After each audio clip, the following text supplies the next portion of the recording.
from the beginning, we wanted a modern luxe theme already. So like modern luxe, modern contemporary. We were very clear that we wanted to go for an ID that the general kind of portfolio is modern luxe, modern contemporary. So we were specifically looking for a whole ID firm that is specializing in that. So then we found,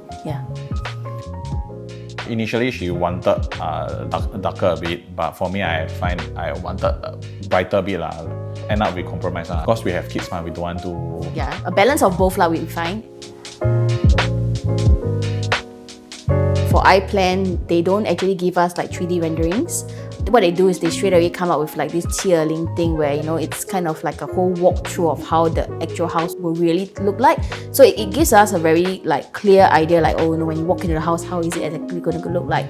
So, but when we wanted to do some tweaks, because it's already done, so we can't really have like a clear image of like how this tweak's going to be. But Kelvin, our ID was actually very receptive to changes. So when we said that, this doesn't look good, this is not what we want, he was able to, okay, let's just change it. In that sense, he was actually quite good in that. He didn't like force us to accept anything that we were not happy with. Sometimes I even like middle of night, like 11, 12 a.m., he's still replying my message.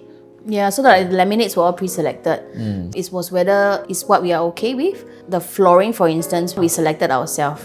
But then after that, turns out it didn't complement the design. So then Kelvin went to select it for us. So I would say that in terms of like the materials, we kind of leave it to Kelvin to help us like match. We trust his expertise over our own So we leave it to him mainly.